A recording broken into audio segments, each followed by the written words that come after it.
The hell was that? This is the hell you have created for yourself. Just standing up for my rights as a consumer.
Oh, hello, everyone. How's it going? Happy Thursday to you all.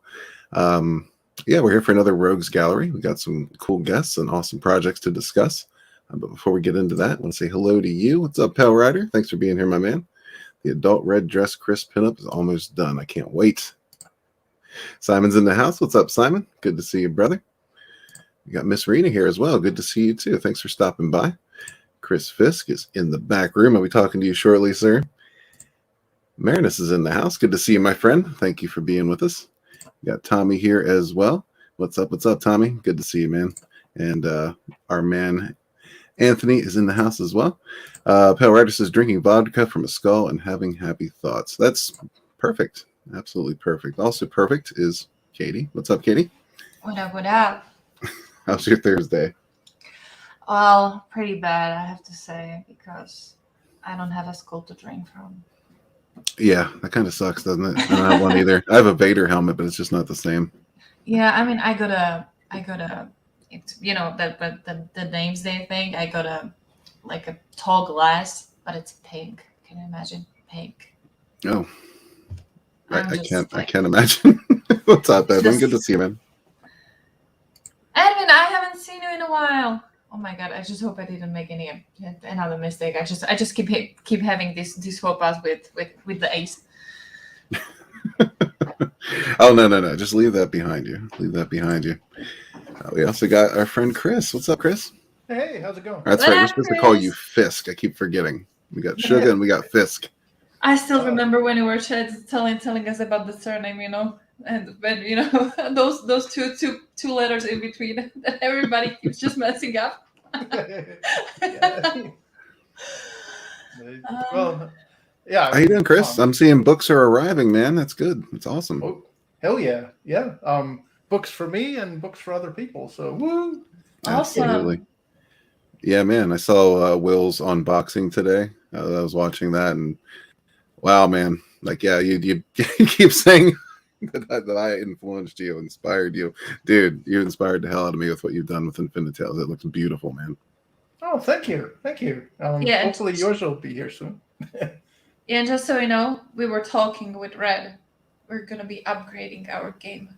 Just so Just so you know. Oh Well, yeah, it's on. We can't have we can't get the being humiliated like this. So yeah, no way. gauntlet has been thrown. Exactly. What's up, Wookiee Supremacy, my man? He says, "Get with the gays agenda, colonizers." That's right, absolutely, 100%. Wookiee is always on point. But yeah, let's introduce our first guest today. We got Chimera here to talk about SOS Volume 3. That's 3 people, number 3. Have you not gotten 1 and 2? Why not? What's wrong with you? That's the number of heads on Chimera, actually. Probably. What? I know you all missed the monotone voice. I'm back. Oh my god, I can feel the energy flowing. Yes. Do it, man. Come on. Spread the energy. Don't leave everyone hanging. Give us a monologue. Come on, at least fart or something. Monologue about what? Oh, how about, I'll tell you what, how about a monologue about SOS Volume 3? What do you think? Oh, yeah, that.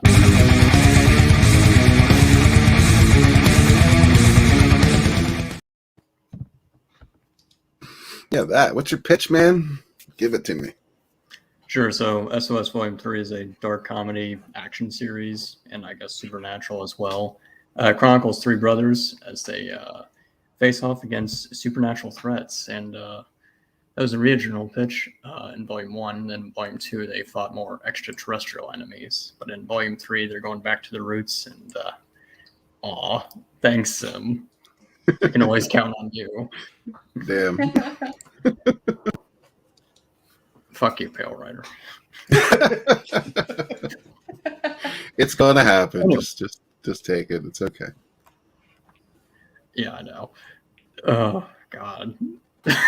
He's been doing that for 8 months. Just be happy. Hey, listen. How long do you think I've been having to hear about that one time I got caught eating pizza on a stream? And imagine poor Chris and his red dress, and the red being his mom, and me eating cabbage all the time. It's just like that's never going away. Just be happy. Be happy. When we don't make fun of you, we don't like you. That's the rule. Yes. At least he didn't make his IP. I know, but the problem is I've never played Fallout, so there you go. And Chris did wear a red dress. So. Just wait. You're gonna have an IP too. Yeah, it's gonna happen. You want to give us a little bit of a rundown on Volume 1 and Volume 2? Yeah, sure. Volume 1, they are retired super soldiers, and they start making a monster hunting business, and they fight demons from another dimension. And then they face off against the Demon King and narrowly survive. Then Volume 2, they learn more about their origins as they're related to said Demon King. And yeah. And that was more extraterrestrial. I'm a big fan of the old Ninja Turtles. So you know how the Turtles went to Triceraton? I did something similar in Volume 2 where they go on an alien planet and have to fight for their survival. And in Volume 3, it's kind of a city at war, I guess. They return back to Earth and they have a climactic showdown with the king. I can actually show some art since there's not much, because this is just a mailing list, but here you go. And share my screen. We got Tony in the house. What's up, Tony? How you? I'm good. How's everybody? Hey, Tony. Hey. Hi. I was just actually listening to the stream. I just figured there wasn't enough digital blackface on here, so. Oh, shit. Well, I'm technically digital. Never enough. Yeah, so they have this powerful weapon, a scythe. Might not look as much, but it can destroy worlds, and so some mercenaries steal it. And you would think it's behind some global cabal, but it's not. Let me make sure I share the right page. And this one. There we go. It was actually some fat nerd who lives in his mom's basement who stole it. Use it. Feeling called out. Oh, Well, that's a good thing to attach a microphone to. yeah, and here's his army. So this idiot gets way in over his head and steals something he has no idea what it can do. That usually happens. Yeah, and he goes on television reading his manifesto. Let's see, he wants all sports banned and anything that requires physical exercise. And then he wants his favorite TV show, Space Quest, put back on television. So there you go. Dude even doesn't know how to blackmail properly. Terrible. Hey, those I'm are offended. righteous demands. Yes. What? And stuff. Well, in case anybody's not familiar with Chimera himself, give us a little bit of your background.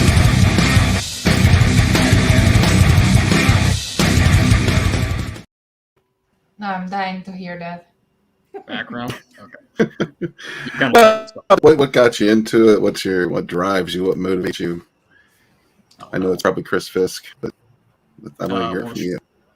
Well, comics specifically, shoplifting got me into comics. Really? I got arrested when I was a kid for shoplifting Yu-Gi-Oh cards, so I had to find another hobby. And so comics, a hobby I can buy from. I bought comics, if that helps. That's And I discovered. Well, the first comics I read were Daredevil and Hulk, but I wasn't a fan of heroes per se. And then I found Spawn, and I fell in love with that. Not just the Oh, art, yeah. but also the a demonic hero. And so I was a big fan of monsters and shit when I was a kid. And so I drew these three characters, though they look different. Back then I had a comic strip when I was a kid. And then I'm like, okay, I suck at drawing, so I'll just stick to the writing part. And that's what I did. Oh, I had just the same, exact opposite situation. I suck at writing. I had to draw. Thank God Pale Rider doesn't know what I look like. Well, we all have our strengths and our weaknesses, and that's a big thing to find out when we're doing these kind of things. Well, Simon says you're Michael Bolton from Office, so I think Pale Rider can probably run with that. Sure. All right, but let's talk about the universe of SOS.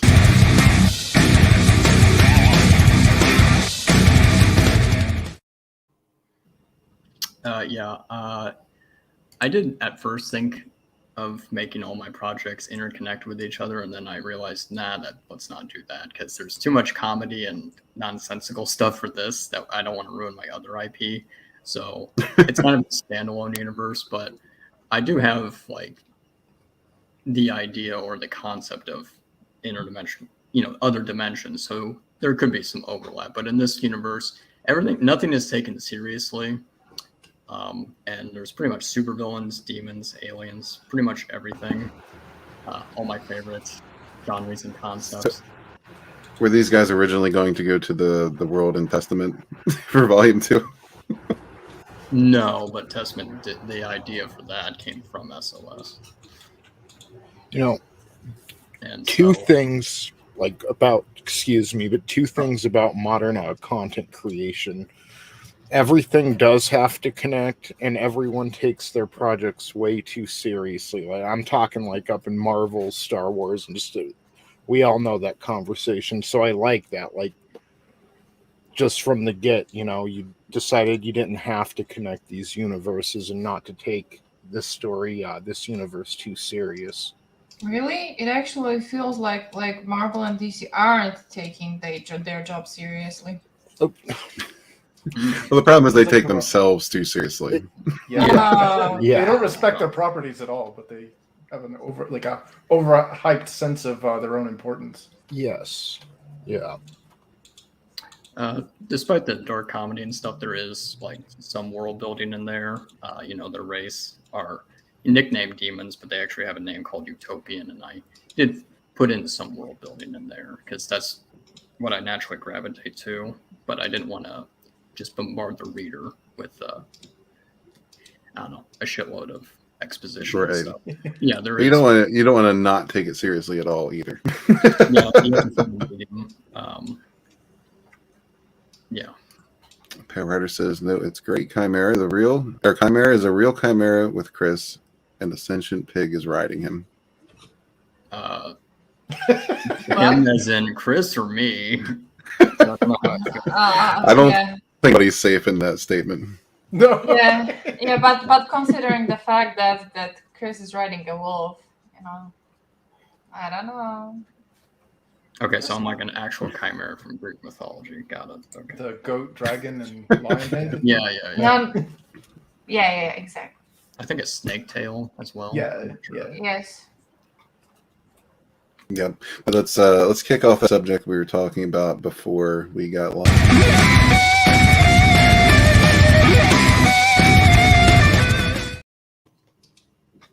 So tell us about these heroes, anti-heroes, weirdos, whatever you want to call them. Ooh, weirdo. Yeah, that actually fits more. I didn't mean for them to be portrayed as assholes. That's just kind of how I naturally write. The youngest brother is actually the good guy, kind of like the surrogate audience, I guess. But the oldest brother, Meg, is the one with black hair and the Thunder logo. He's kind of the leader, and he's like half an asshole, and then he's half good. Like, he knows how to run shit, but he can also be kind of a dick. And then the middle brother, which seems to be everyone's favorite character for some reason, is a complete dick. So you have a dick, not a dick, and then you have half a dick. You can't have all of them be dicks. Do you have a quarter of a dick? Right here. Wow. Yeah. See, there's a good balance, because sometimes Megas, acts like an asshole, and then sometimes he doesn't. He's an asshole. Is this a self-insert? No, I'm a teenager, so I was kinder back then. Right. Yeah, never forget the asshole. Yeah, for some reason people like him. I completely read the room wrong. Well, that happens sometimes. You have these, standout characters that you didn't mean to stand out. It's just one of those things.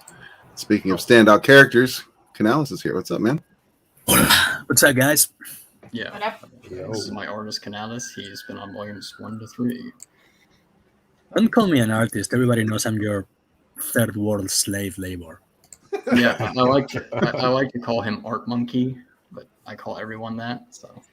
Is this the 3/4 of a dick? Oh, no. Just asking because like ever since he started talking about the measurements and all, I've started feeling like a shepherd here. No, you have to think of it as personality, not measurement. So Ah. half a jerk.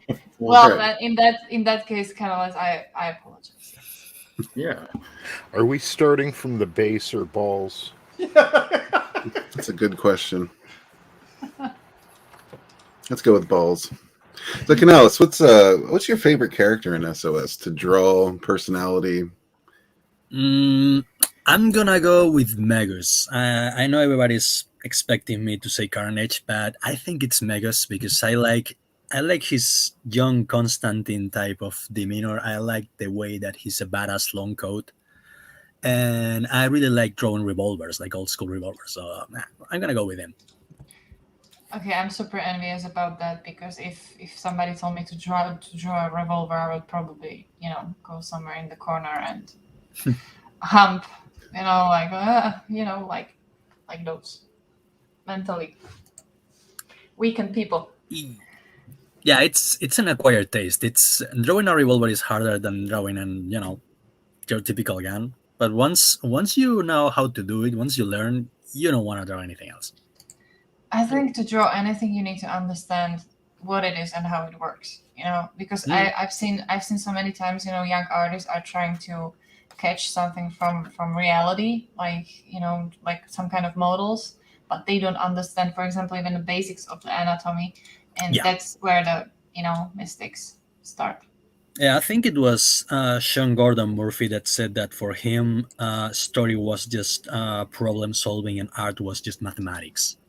Because it was just a matter of, trying to find the logic in it. Yeah, kind of. Yeah, that makes sense. Yeah, there's something about a revolver. It's just, I don't know, that comes off a little more intimidating, even though it probably shouldn't. I don't know. Maybe it's the caliber, I mean, does anyone still use revolvers in 2021? Oh yeah, I think so. I own a few. Alec. I mean, From the jamming. Oh, I know it. I know they look badass, badass than your usual Glock or whatnot. I mean, you point that thing against the camera, and yeah, it looks really, really intimidating. I don't know if they're like, let's say, What's up, Dave? How you doing? So let's talk a little bit about the villains in Volume 3.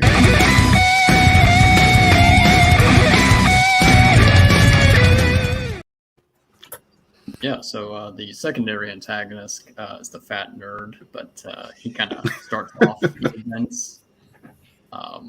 There's some good humor when the nerd and his friends try to fight 6'3" guys. You'll see how that goes. And then the main antagonist of the entire series is actually the Demon King. I don't want to spoil too much about his identity, but yeah, he's trying to be patient with these guys. He wanted to recruit them to his army. They politely said no. Well, not politely. And Yeah, they don't do anything politely. yeah, no. And yeah, he wants the scythe because it's a weapon that can destroy worlds, and he could use that against some enemies of his. Very cool. Well, my asshole neighbor's revving his engine again, so just be prepared for that. Wow. That dude has some timing, seriously. It's like an airplane. Yeah, he was doing it right before the stream, and he stopped right as we were about to go, and I was like, thank you for that. And I should have known. But all right, so this is kind of like the final showdown. This is like the climax of the series. Are you going to keep going after this? Yeah, this is pretty much the arc I wanted to do for the entirety that I've been writing it, but I have short stories from high school and college that'll probably touch up, and we'll do some short story collections, something like that. I hope so, because I just bought an apartment and I have bills to pay. Yeah. Wow. There'll probably be a volume 4, but I really have no plans to continue it after that. God damn it. Well, there's other things, right? You got other work for Canales, right? Sure. I mean, I can walk your dog, Yeah. But for the same price, okay? Yeah. Fuck that. Yeah. Dog better be well walked. What is that, like $100 That's a only walk? because your dog will like me more than he likes you. Oh, the gauntlet has been thrown. Yeah. Yeah, I was expecting kind of answer like, I don't have a dog. Oh shit, did I dox him? Oh shit. Wait, what's with the leash then? Oh. Oh. Oh. That's an excellent question, and you don't even know how accurate you are, Fisk. Oh no. Well, Chimera went very, very surprisingly quiet, so we might have hit it, something. No, that's just the autism where I don't know what to say. In that case, you're pardoned. All right. So, you guys have any wrapping up words you would like to say about SOS Volume 3 before we move on? Yeah, probably be launching near the end of January, and I'll be having more sketch cards and original art that I didn't offer on the last campaign. So there you go. Will there be like a catch-up tier, like a trilogy perk? Yeah. Or? Yeah, Awesome. I have reprint covers and all that good stuff. Nice. You thought there'll be an omnibus at some point, I'm just saying. Hell Yeah. Cool. All right. Well, then we have one final question for you, NyRiam. Are you ready? Yep. Let's do this.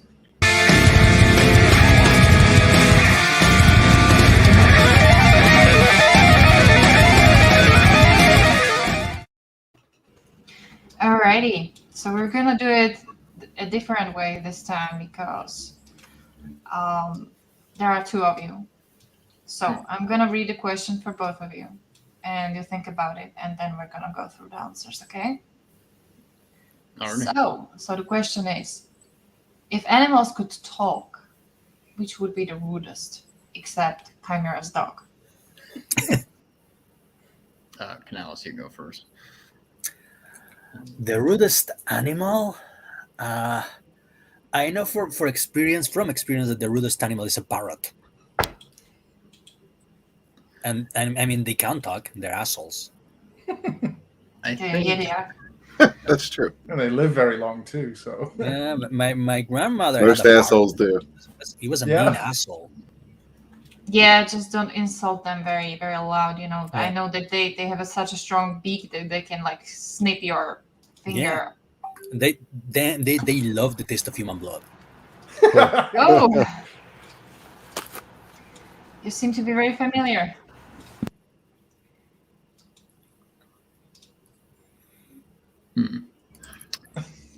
What do you think, Chimera?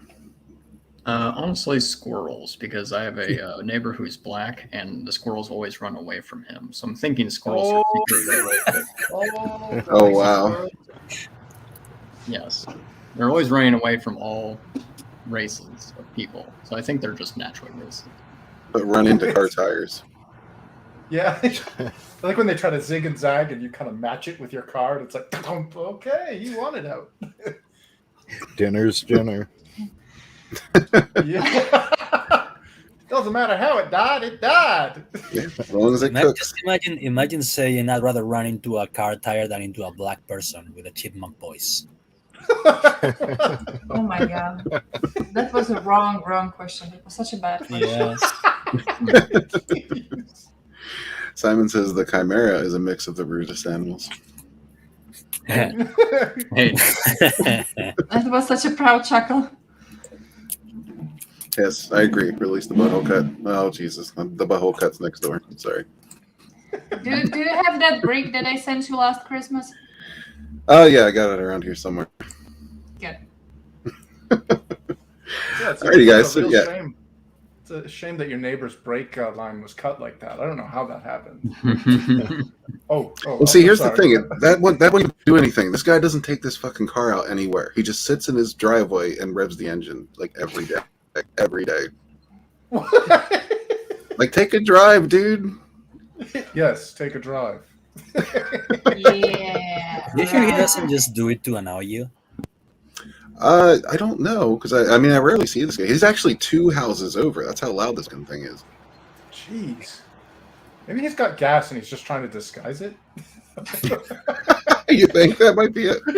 He goes out there, he's like, He's gone to some great lengths to hide those parts. yeah. He's very embarrassed. I even bought a motorbike because of that. Yeah. But yeah, everybody check out SOS Volume 3. Sign up now. You get a $5 discount when the campaign launches. Hell yeah. And yeah, I can say from experience, Volume 1 and 2 are excellent. Chimera's a good writer. thank you. Absolutely. Canales is an excellent artist. And thank you very much, by the way, Canales. I commissioned a piece on Michael Derrick's campaign from you. I appreciate it. It's always a pleasure. Excellent. Nice. What? Sorry, signing up right now. Alrighty, guys. Chris, So we're Chris, gonna. you're gonna do your homework later. Pay attention. Sorry. Chris always has homework. Yeah. Tommy says, "Is Volume 3 an emergency?" Yes. Not right now, but in January it will be. Yeah. Oh, there we go. I might have a problem solved here.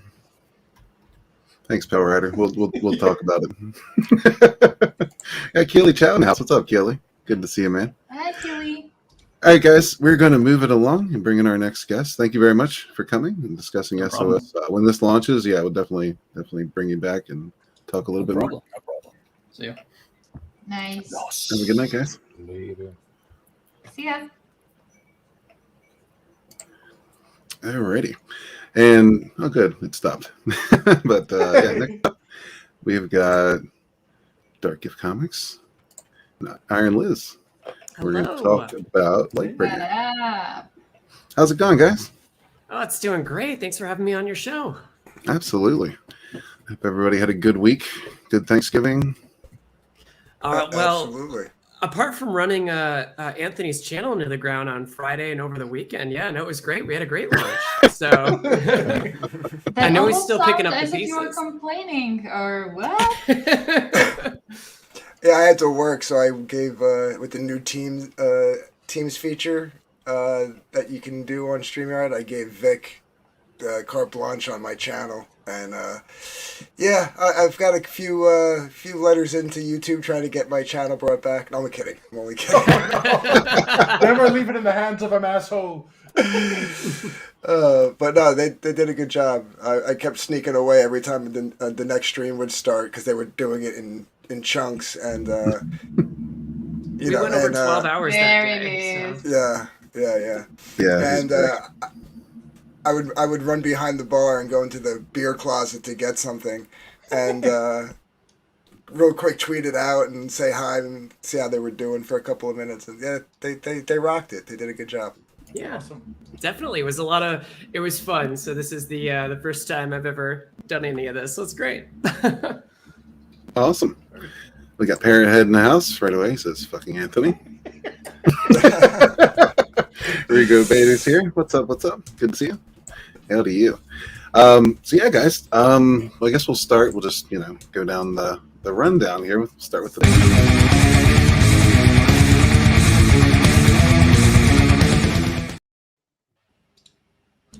Okay. So, well, I yeah, suppose I so- can start us off. Absolutely. Yeah. It's All right. classic Yeah. elevator pitch. If you had to sell this to somebody riding up an elevator, what do you tell them? Sure. So back in 2007, there was a gentleman by the name of Louis Lovehog, or his online reviewer persona is Linkara, and he decided to create a webcomic called The Lightbringer that was his own kind of take on a superhero origin story. And unfortunately, it wasn't really received well. It was kind of panned for some of the more sexual themes in it, and it just didn't really review well. So it kind of fell into obscurity. And in 2013, he opted to say, you know what, I'm going to wash my hands of the old IP. I'm releasing it into public domain. And so I always sort of believed in Lightbringer. I thought there were seeds of really interesting things going on in the story. And I think what made the original material not work so well is that it tried to delve in way too hard on more mature topics that just didn't work. The character needed to be developed a little bit better. The art was more of a concept. It really needed a professional artist instead of literal MS Paint. So I decided, you know what I'm going to do? I'm going to rewrite this story. And I'm going to treat this with respect. I'm going to treat it not as a parody or as a joke, but to see if I can't pull out those seeds and actually tell a compelling story based upon what I think are the themes that he was aiming for, and to really give the IP the respect that it deserves. So that was the original idea behind the story itself. The story is your more classical origin story for heroes, for a hero called the Lightbringer, instead of the God. I think what I liked about your intro so much is that it just showed all of these terrible forms of media, and each one was just like a slap in the face, where it was like, oh no more, please. And I want to create a story that is inspiring, that has characters that undergo a lot of difficulty but come out the other side. I wanted to kind of return to pulp in a lot of ways, instead of just the bland spectacle and the shiny lights and explosions, I think. And that was the goal behind kind of reinvigorating this story. Very cool. I don't know much about this story. Tell you what, we'll save that for the universe bit. Okay. But right now, I want to learn a little bit about. Well, I know about Anthony, but everyone might not. But yeah, I want to learn about the creator.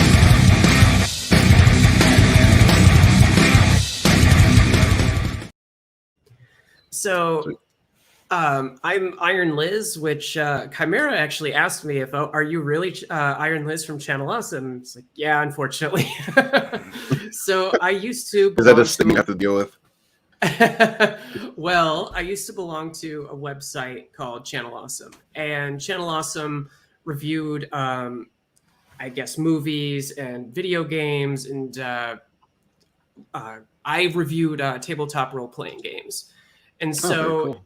It had a little bit of a stigma attached to it. And then 3 years ago or so, it had a sort of a tell-all document that came out that sort of revealed a large number of abuses that was going on. And it was not good. So my personal connection to the story is that the original creator and I used to be dating, and it was not, again, I'm not trying to remake it to lampoon it, but it was more, I think there's a lot of potential here. And as a writer, I really took inspiration from a guy named Critical Drinker on YouTube, who, again, it takes those bad IPs, those like Rey's character from Star Wars, or Thor's character from Endgame Avenger, whatever it was, I can't speak.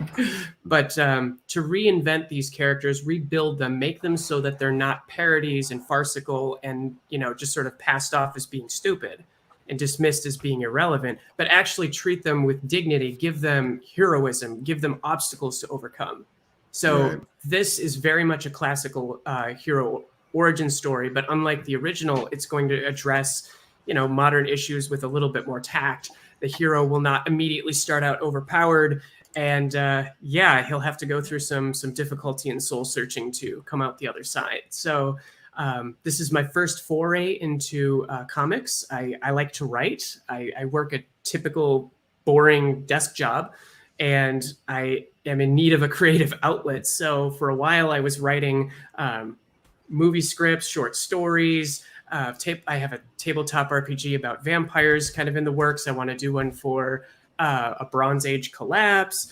But if I want to sort of flex my muscles with writing comics in this story in particular, since I've had it kicked around in the back of my head for a number of years now, is a great position to kind of start with and really show the world that what we can do. So. Absolutely, and yeah, it's one of the most doable mediums as well. Like it's something you can actually make happen without being, you know, wealthy. Well, exactly, like I think what really Comicsgate itself is a wonderful opportunity, because unlike the major studio systems, and unlike, you know, I do know people who worked for White Wolf with the Vampire the Masquerade campaign, or you know, that whole IP, but it's very political. You're not allowed to say certain things. You're not allowed to take a character direction if it goes to what the talking points are. And nobody wants to be lectured at in their entertainment. They want to be inspired. They want heroes to be heroic. They want to feel, you know, that maybe I can just put a pause on the crappiness in the world and just enjoy something to tell us a decent story. And that's really what I think the spirit of Comicsgate is about. It's just, if you have a good story, it deserves to be made. Whether it's as bizarre as, like, I think there was one I saw, it was like samurai versus dinosaurs, and you have cool things like Cyber Frog, and the last one there, SOS #3. It's like all these crazy cool ideas. It's like, why not? If there's and Comicsgate gives a voice to that. So it's I kind of decided to just say, screw it. I'm gonna try my hand at it. If you don't Well, try, good for you'll you. never know. Yeah, for sure. I tell everybody, man, if you got a story to tell, find a way to tell it, because there is a way. Just tell it, right? Yeah. And Anthony was great, because he knew the community a lot better than I did. He also had some experience with running campaigns, and he actually helped find Vic, the artist for this one, because I actually had an artist that was that I had lined up. He did color. He was a little on maybe the cartoony side, but it was still quality work. And the reason I went to Comicsgate was because, given the nature of the original story, that I didn't want it to be canceled. I didn't want a publisher to, you know, get pressure from a group of people to say, no, this is for whatever reason that they don't like it. And so when I told the artist, hey, I've got a Comicsgate publisher, here's where we're at, here's his name, and he immediately dropped me. He's like, no, I don't want to be associated. It's like, come on, really? So, you know, unfortunately, everything, it's so hyper political now, where it doesn't matter what your intentions are, because my intentions are to not, again, to disrespect the original material or to make fun of it, but quite the opposite. I think there's great stories and characters and ideas in this, but everything is now political. So it's like, well, I guess, you know what? I'm going to choose Comicsgate as the side, because people seem to have more fun here. So generally speaking, as you probably realize, we're all about the non-political nonsense. Like, and it really kills my heart to hear like tabletop role-playing games. Most of those companies now are severely woke, and of all things, something where you craft your own tale, you create your own characters, your own adventures. To steer that into a political direction is just that puts murder in my eyes. Well, That's so racist. So you gotta figure it's creeping in everywhere, So yeah, right. Well, that's why when Liz, I'm sorry, but go ahead. That's why when Liz came to me, like I didn't know anything about Channel Awesome or Liz or Linkara or anything. I never, I'm a semi boomer when it comes to YouTube. I didn't really like get into the YouTube clicks until I came to the indie comics and everything. And so she shot me an email, explained the situation, and that's why this is like a unique situation for me, because this is a project that I'm running that I'm not on. I'm actually just publishing the book, which is a cool step forward for me as a brand and a business. Yeah, when she mentioned that part, like that she just was afraid of getting canceled or what have you, I said, well, you came to the right place. That's so sweet. It's kind of similar to when I remember when I was starting with Bonds, right? I had a similar problem. I just needed a person to help me with the whole campaign. So it's kind of like we met over here. Yeah, like it's basically like right, because you're doing the same thing for NyRiam with Bonds, right? Yep. Yeah. Yep. Yeah. So, yeah, it's cool that we're all branching out in that way, because there's people out there that don't want to deal with the putting up a campaign, doing all the promotion, lining up the streams. Maybe they're in a situation where like Liz, she nixed all her social media, so she doesn't have the access. They just want to write. They just want to draw. They don't want to deal with printers and making the print files and all that stuff. So why not help those people out? Because they deserve to tell their story too. Absolutely. So. Well, so there was as a quick story, I mentioned this in one of the other streams that I've kind of been hopping around to sort of promote the book.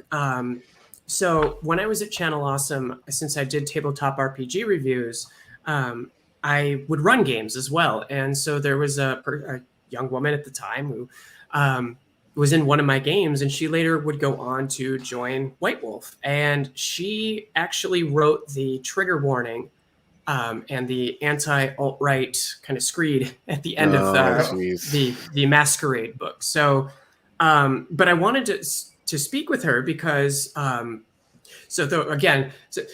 know I'm dropping some deep lore on you, but I'm a post-op male to female transsexual. So the creator for Vampire Requiem, which is an offshoot of Masquerade, is also, or not the creator, but one of the main writers. Her name is Rose Bailey. She's also trans. So I was like, I would love to speak with this person. So I reached out to my friend, and we had a discussion where it's like, hey, this is what's happening. And I also used to volunteer at a sexual assault helpline. And over the course of the discussion with my friend who wrote these trigger warnings, the discussion somehow got into sexual assault, where I was kind of explaining, this is what the line, what they tell you is make sure that you get a police report, make sure that if you are comfortable, go and get an exam at a hospital, because it's very difficult to prove sexual assault in court.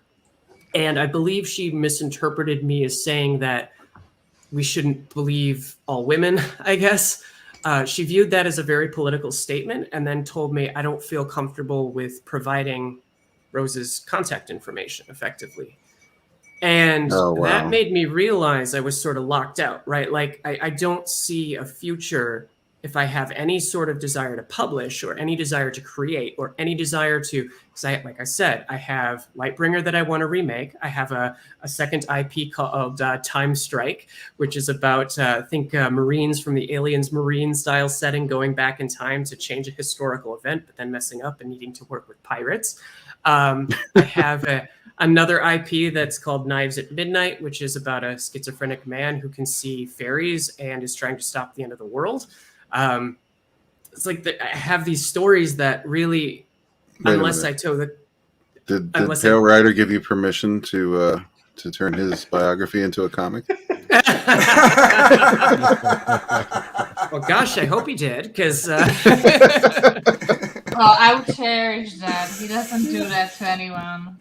But my point being is that, like, I had all this stuff that I want to get out there, but unless I'm willing to, assuming I'm not already blacklisted, because again, I voted for Trump and I'm kind of center right politically as a transsexual, that's just not allowed. I don't want to mess with all these rules and all this bizarre ritual that they go around with it. I just want to tell stories, and I want to get published, and I want to develop my brand, and I want to help artists develop. I want Anthony to grow his brand. I don't have that malicious intent. I'm more of an optimist.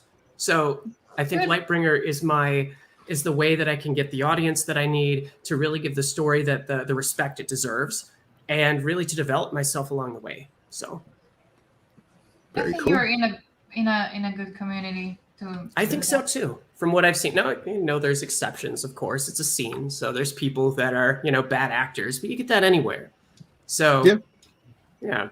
You can't. Best part is you can't be blacklisted when you're publishing yourself. Yeah. That's right. Right. So. But yeah, let's talk about Lightbringer a little bit and start with the universe, because I'm fairly unfamiliar with this IP. So yeah, let's talk about the universe.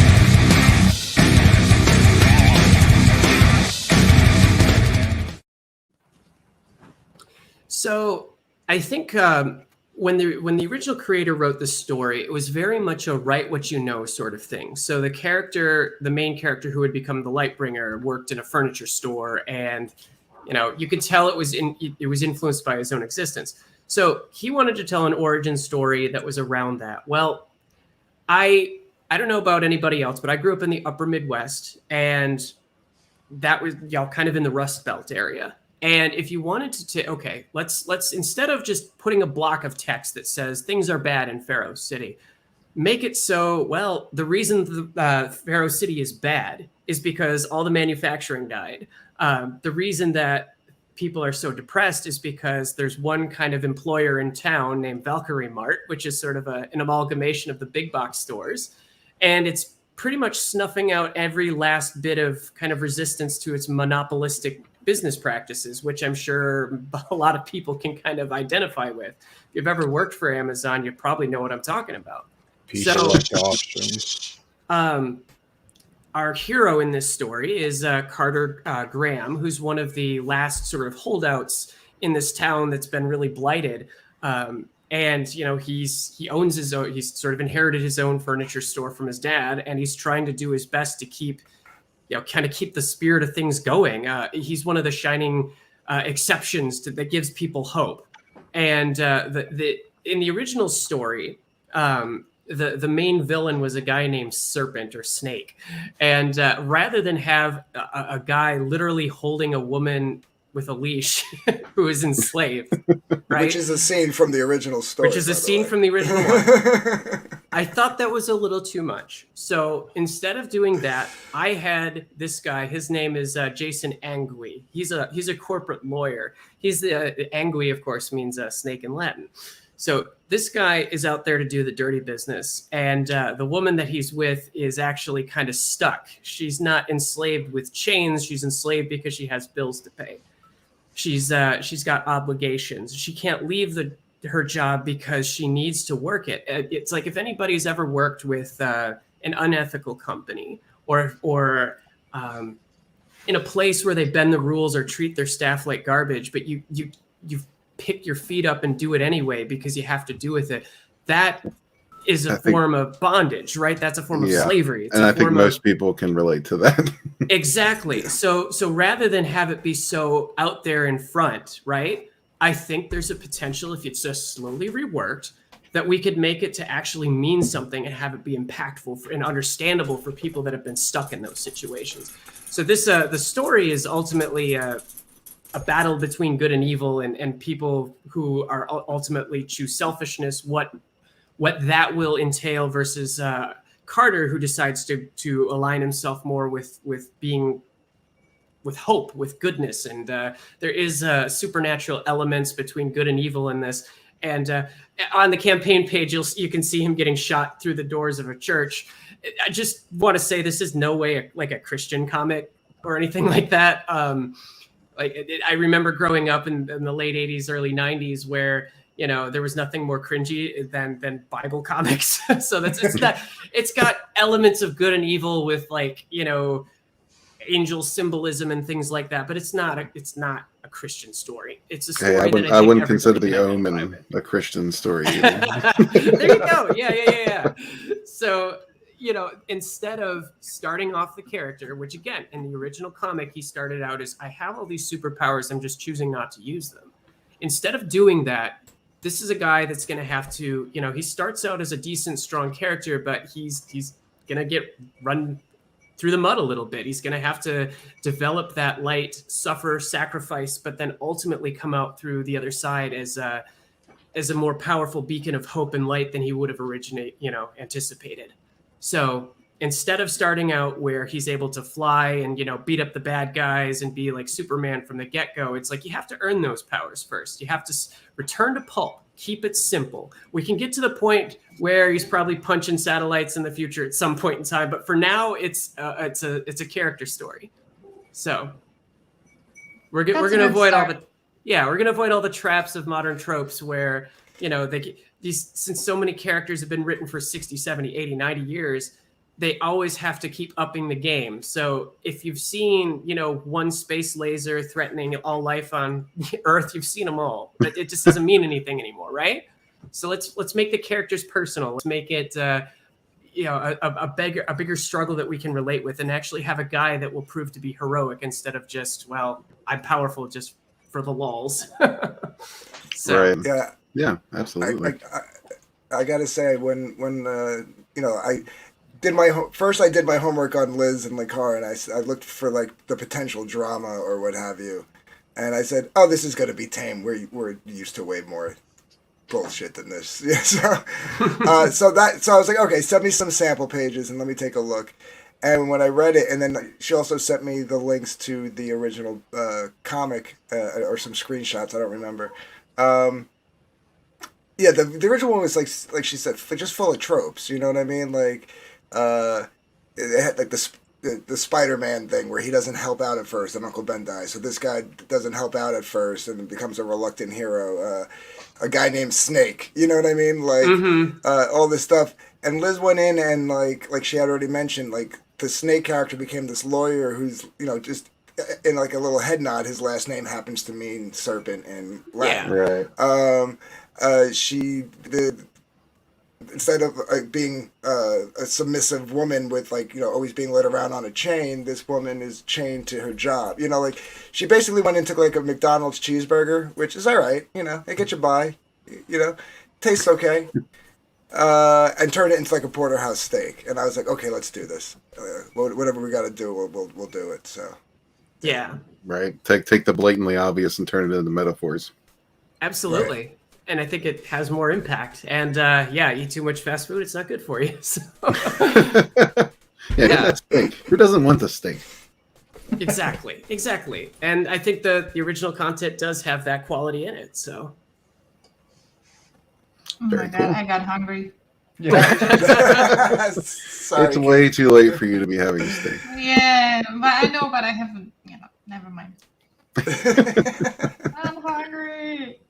All right, we're gonna get a little bit more in depth about the heroes and villains next. What do you say?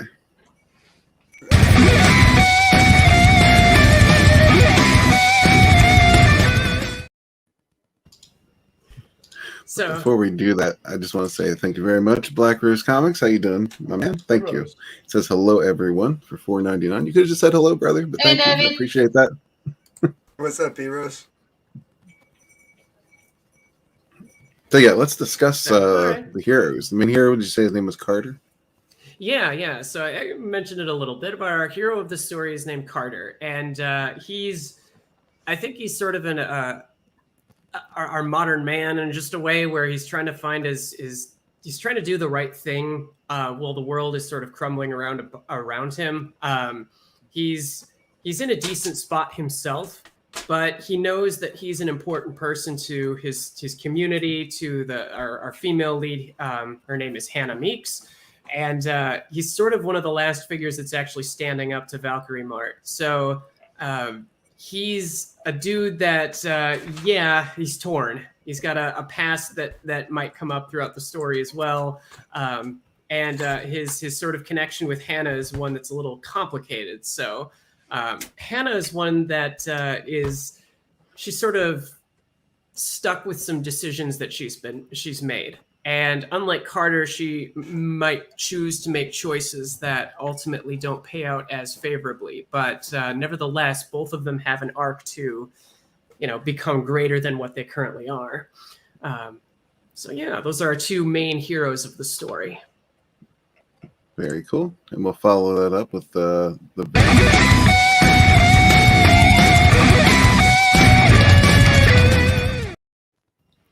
snakes, if you will.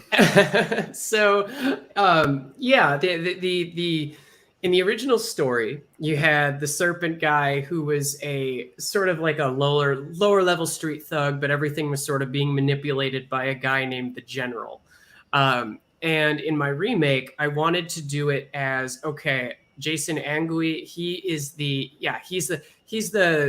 muscle in a way. He's the corporate guy wanting to have people sign their contracts, the one that's sort of enabling, making the decisions happen, but kind of behind it all is a guy named the general manager. So the general manager of the store, but we don't want to give too much away, but these dudes are, it's a fundamentally a question between selflessness and selfishness and what they're willing to do to get what they want and who they're willing to step on in order to get it. So what you'll see is, in a way, is sort of like the unstoppable force meets an immovable object near the end of the first arc of the story. So the first book is going to be 32 pages in black and white. If we can get this guy funded and out the door, and I'd love it. It's at least a 2-parter, but I'd love to make it a 3B to fully flesh out the villains as well as the sort of underlying battle of good and evil that's going on in the dark and in the light. So I like to write in metaphors a little bit. So That's good. That's good. I like that. Very cool. So, before we get to our final questions, is there anything else you want to let people know about this? Anything we didn't cover you might want to go over? Well, I think... go ahead. Go ahead. So I was just saying, I just added add-ons to the. You mean by story-wise or just campaign-wise altogether? Oh, either.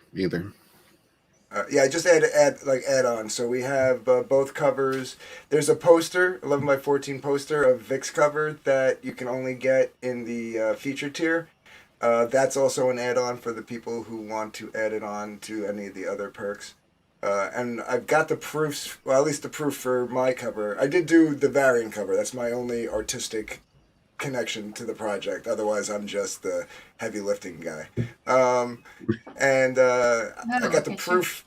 I get the proof for my cover coming for like one of these blacklight tapestries. It should be here this week sometime. Oh, cool. So yeah. And then when Vic gets me the colors for his cover, so these are the ones for Hunting Alice, which is still in demand, by the way. We're going to be fulfilling next month, so I'll get a proof of his as well. So these they're 24 by 36 blacklight responsive tapestries that you fold them up, put them in a comic baggie, stick them right in the Gemini mailer with the books. You don't have to buy tube or worry about folding paper or anything like that. And the wrinkles come out if you don't even touch them, just hang them on the wall. The wrinkles come out within like a week or two. So nice. Yeah, and we've got more. One of these things, since I am kind of new and untested, is that we're trying to be as transparent as possible. So I'm trying to get as many pages as possible to kind of show off what we're working with. So I know that Vic is still kind of he's trying to get some of these things absolutely squared up. But yeah, we do have another, I think 5 to 10 pages that will, at least definitely as the campaign goes along, you'll be able to see as well. So. Yeah, there's 10 pages done. I think he's got 10 done already. Oh gosh, yeah. which is a third of the way. So the book's a third of the way done art-wise. The script's already done. And I think he said by the end of the week he'll have another 5. So then the book will be halfway done. Right. So yeah, and I guess the last thing I kind of want to add in here too is that I'm doing a lot of this out of a sense of optimism. I really want to not dismay the original, but to celebrate it and to make it worthy of instead of. I know the original got so much ridicule, but the idea here is that why don't we take something that was bad and give it a proper legacy and make it positive? So that's awesome. That's a noble goal. Say hi to Corey Barton real quick. What's up, man? Good to see you. Thanks for stopping by. So, NyRiam, are you ready? Yes, I'm ready. Okay.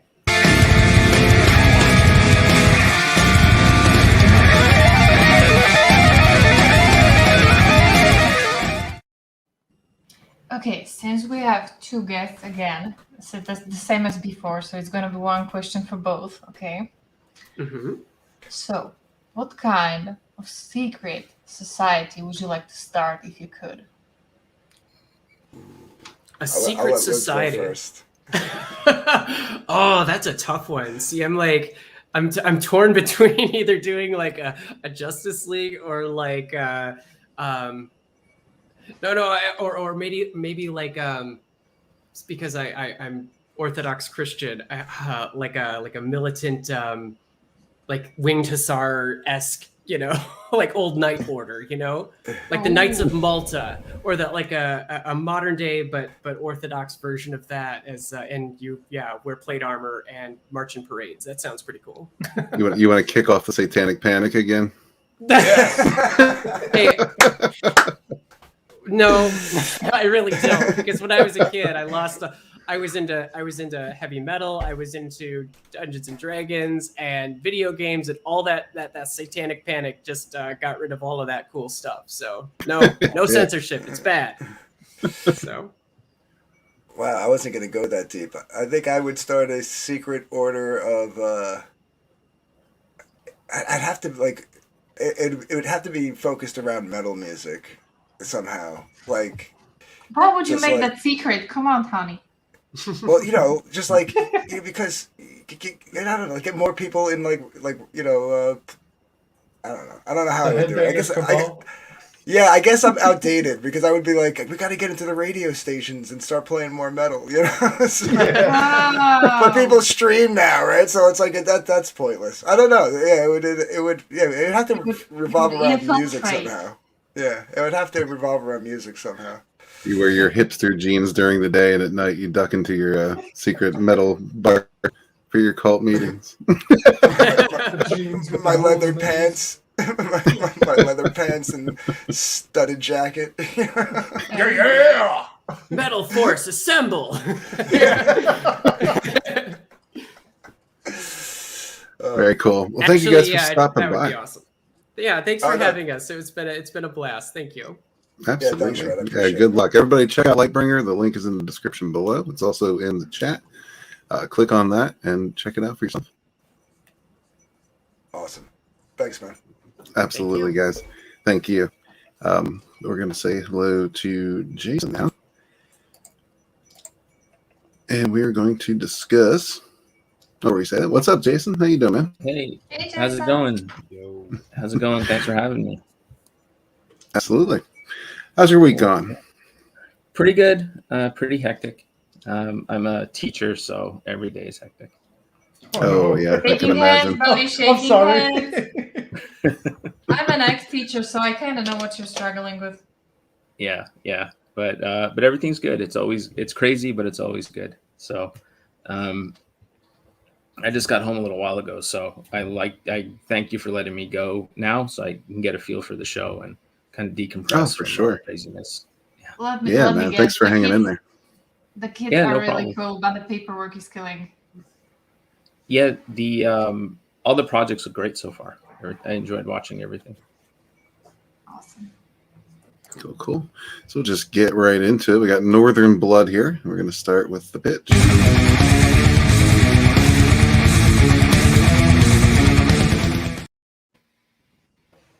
Sorry if I'm lagging a little bit, guys. I seem to be having some internet issues, so hopefully that it sticks it out to the end. I thought it was me because I'm drawing.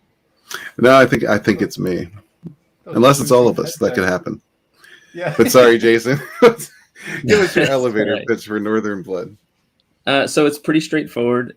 Northern Blood is a story about a group of Vikings that rise from the dead to massacre the Nazi patrol that ransacked their tomb while they were chasing down an American soldier. The story takes place in Nazi-occupied Norway during World War II. It's a very fast-paced action horror war comic where basically from the pages you see from the introduction of the first couple of pages, once the action gets started, it just kicks off and has like a run and gun kind of first person shooter style nonstop action. And kind of feel that we were going for. I mean, it's not necessary. It's not first person perspective, but it has that. We tried to recreate like that frantic, fast paced action, kind of like, I don't know if you're familiar with a comic called Cemetery Beach that was written by Warren Ellis and drawn by Jason Howard. It came out a few years ago, where basically once it started, the action just didn't stop and it just kept escalating and escalating to the end. Gotcha. And that's kind of what we're trying to do here. And so far we've been having a blast making it. That sounds fun. It does. It sounds fun. I like it. And I like your visuals here too. Yeah. All the artwork is done by the artist and co-creator of the book. His name is Antonio Rojo. He's an artist based out of the south of Spain. He does everything you see here, except for the coloring of the main cover, which we're focused on right here. But he did the title type design, all of the character designs, all of the pencil work, the inking, and the gray tones you'll see when we go down to some of the pages. This cover is actually colored. Right? I'm sorry? It's black and white, right? Yeah, it's black and white. Cool. The main cover is colored by a comic book veteran, DC Alonso, who is a friend of ours. He volunteered to color the cover because he liked it so much. So I was, thrilled when I heard that because his work is pretty incredible.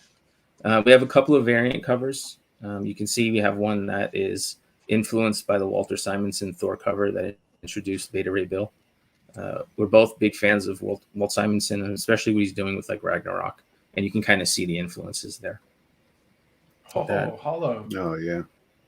Yeah, so I wanted to do the graphic because this is an 80-page comic book, and I wanted to do the cover for the book in hollow foil, but I was told that by the printer there's a limitation to how the cardboard material for the cover bends when the pages get beyond like 64 pages.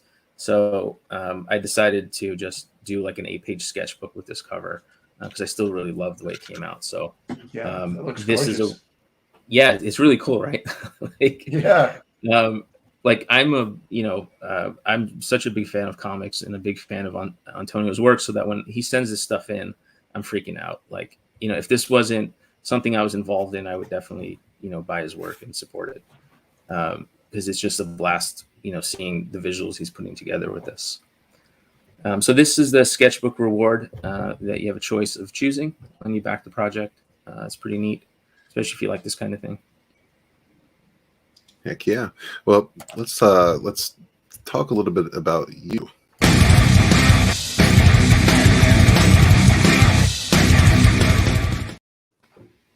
All right.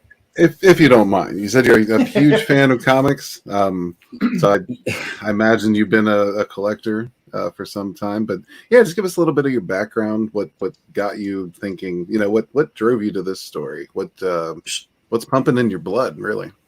Sure.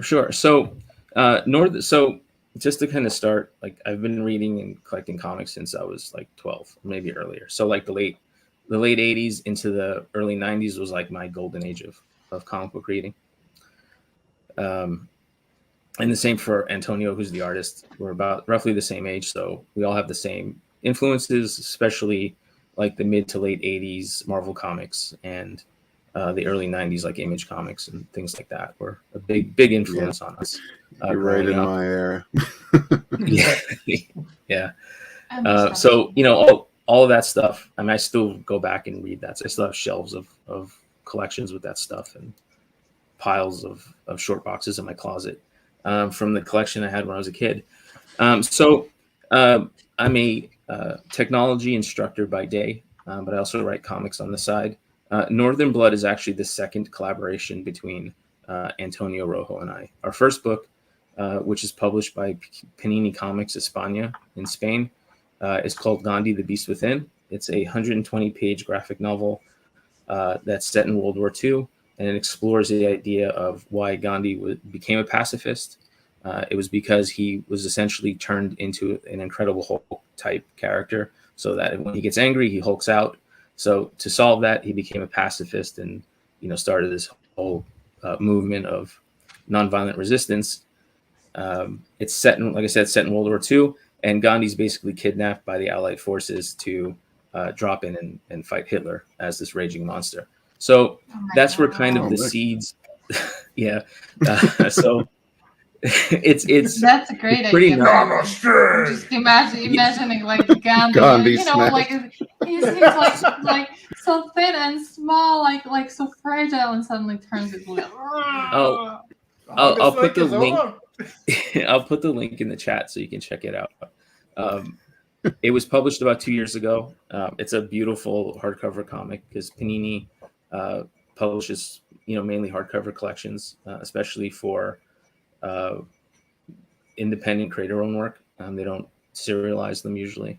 They'll serialize like Marvel or maybe some Image Comics. But anyway, so that story, which was set in World War II, dealing with a lot of crazy stuff with the Nazis and a lot of their, you know, off-the-wall inventions and dabblings in the arcane, kind of set the groundwork for this, where both of us like working in the World War II kind of canvas, because it, you know,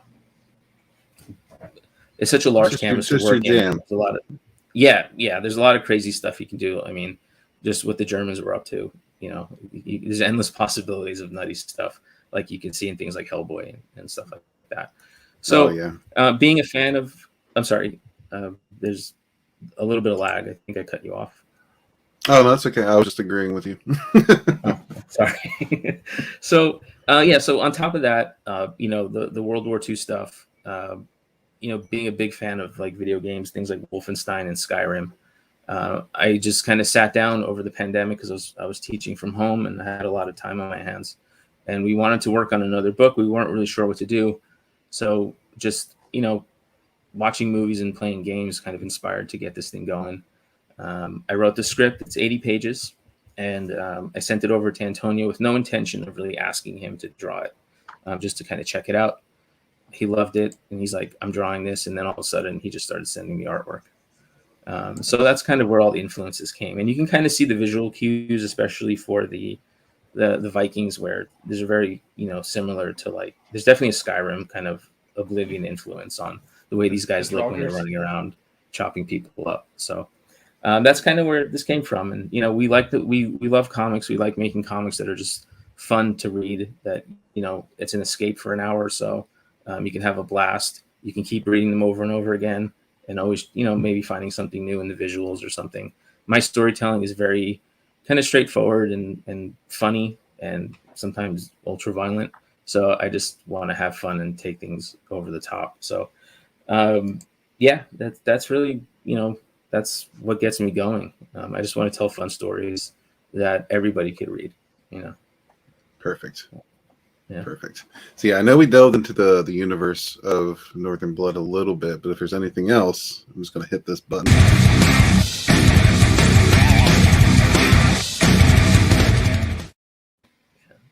Is there anything deeper going on here that we haven't gotten into yet? There's a little more. Universe? Right? Well, I mean, the universe is pretty self-contained, but there's, like, if you've read our first book, there's a couple of Easter eggs in there, but we're not really thinking about creating a shared universe.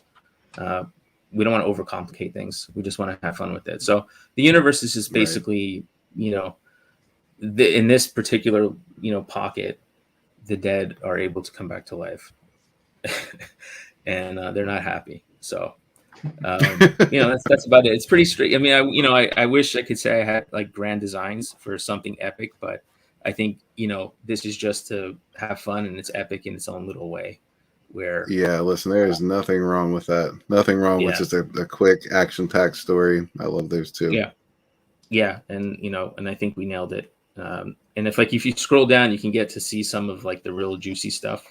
We posted the first like 12 or 13 pages, so people can read it on the campaign site, and they can get an idea of what they're getting into before they decide on what to back.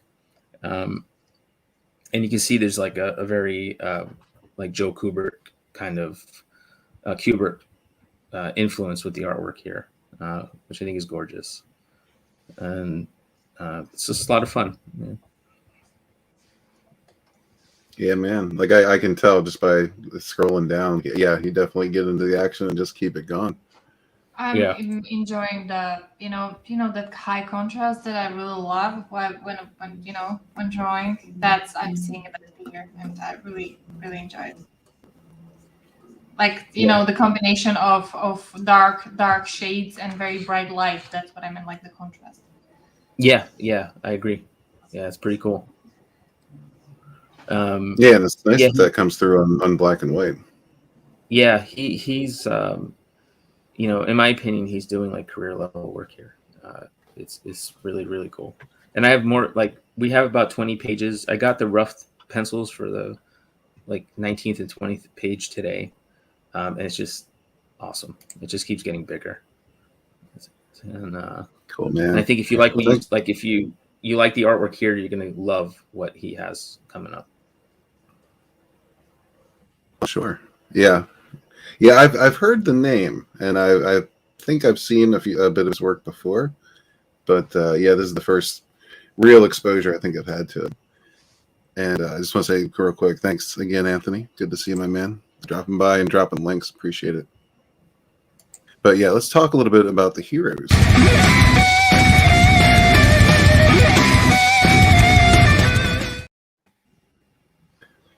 These heroes we're going to get to know and love, or these heroes that just kind of thrust into a situation and go. So they're the hero. I'm sorry. Or both. Oh, yeah. So out of the 3 Americans that are introduced on the first page, two of them are immediately killed. The third one, his name is Frank Robinson, and he's the survivor of this unit that was being chased down by the Nazis. Frank stumbles upon the Viking tomb, and he's caught by the Nazis and knocked out. And after he's knocked out, we see that the Vikings come back. They rise from the dead and they start killing all the Nazis in front of them. After, in one of the upcoming pages where we think that maybe Frank was also killed, it turns out that the Nazis actually were able to exterminate the Vikings within the tomb and take Frank and their treasure back with them to their bunker.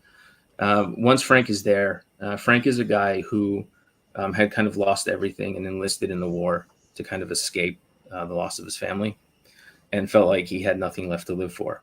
And the whole time he's serving in the military, that's kind of how he felt, until he finds himself captured in this bunker with some local villagers that are also imprisoned by the Nazis for, planned experiments or whatever they're up to. So Frank kind of finds a new purpose in his life to kind of try to save these people from the bunker as these zombie Vikings are raiding the bunker to retrieve their treasure and massacring everybody in sight. So while all of this is going on, Frank and these villagers, especially one villager that makes it out with him, is kind of the heart of the story as all of this craziness is happening. So there's a lot of there's a lot of heads being lopped off and just all this insanity happening in this bunker. And Frank is trying to save these people and get this woman out as a way to kind of, his newfound purpose in life, I guess. So he's kind of the heart of the story and probably the closest thing to the hero. Awesome, man. Yeah, we can, as we can see, there's there's a lot of heads. Yeah, there's a lot. You guys in the house, what's up, man? Good to see Here's you, a brother. hat for you, and here's a hat for you. Yeah. Exactly. Yeah, and he's absolutely right. This does look very well. So we're gonna skip ahead to the villains. So I think we have a pretty good idea so far, but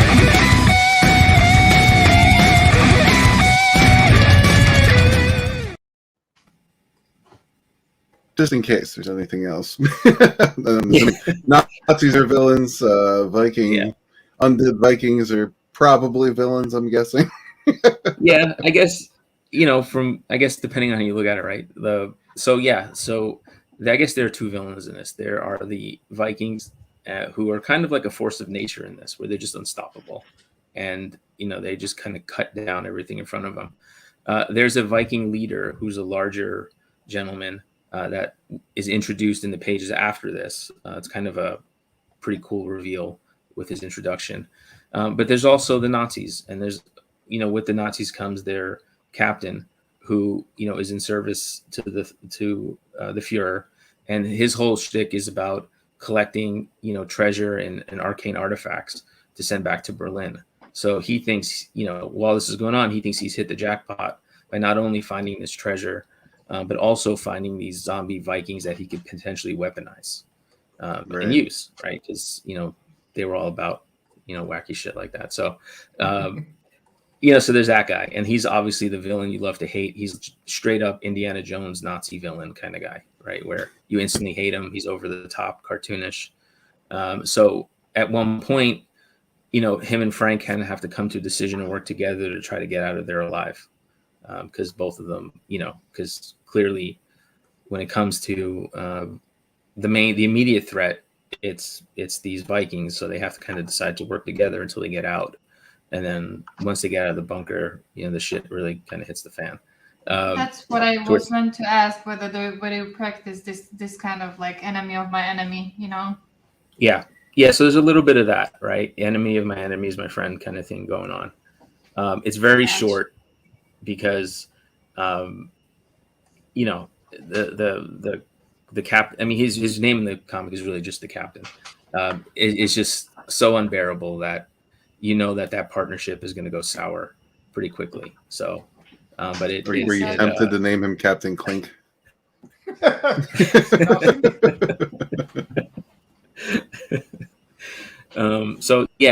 little bit of that.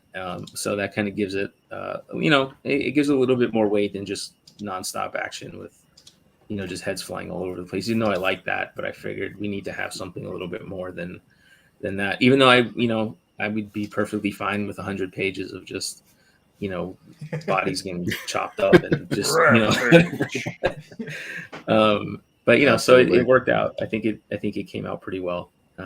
You can see from some of these images, right? There's, some of the Vikings you see in the beginning, they don't last very long. Some of the Nazis you see in the beginning don't last very long, but there's some pretty cool character designs here. This is one of my favorites, the skeleton in the center. Yeah, I love this image. Yeah. So this page is actually a reward on the campaign. If anybody's interested, we actually have original artwork posted. I just updated. Originally, we weren't going to sell artwork because Antonio is, he's a working artist who sells his artwork at conventions, things like that. So he usually saves his work to sell at cons, but conventions are kind of few and far between right now, especially with in Spain with COVID. But so we talked about it, and a few of our friends at different streams recommended that we should, because they liked it so much. They were telling us we should, definitely put some pages up. So we posted, I think, 4 original pages from there. Those 4 pages are picked from within the first 10 or 11 pages of the book, of the comic that you see as the preview in the campaign. Those are, like, in my opinion, like the most dynamic and juiciest pages in those. This one's definitely juicy. Yeah. So they're up there as a reward. So if you're interested, you can pick up an original page from Antonio, and also that includes the comic book as part of the reward. So you get the 80-page comic along with the original and page. I like that you did that. It's something I Yeah. always try to do too, like make sure that the comics involved in pretty much every tier. Yeah, like because that's the goal, is just get everybody to read the comic, and at that point, if you're cool enough to support us to spend that that much money on a piece of artwork, we can give you the book.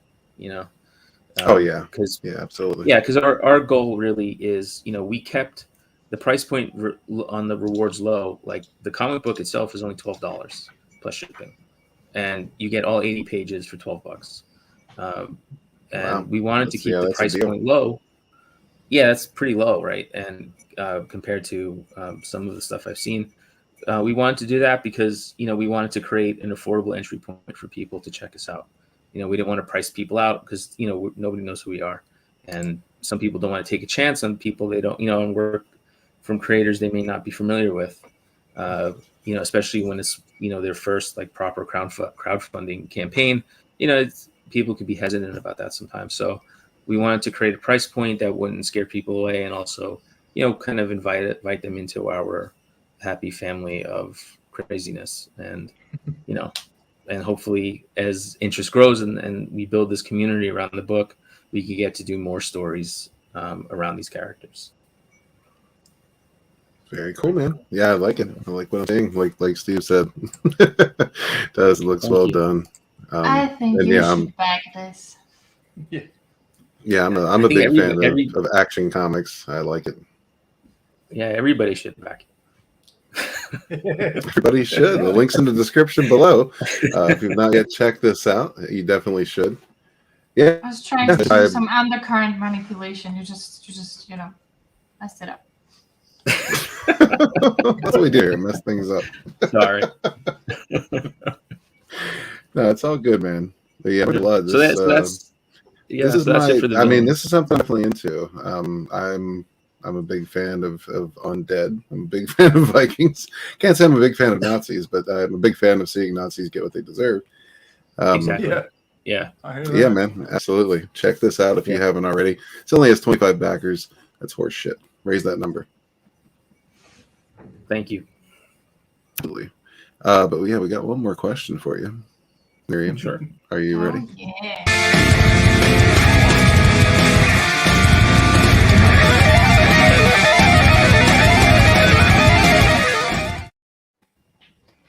So since you're the last guest and the very first one, new one that hasn't been around, do you want a question that could go either way, or do you want a serious one?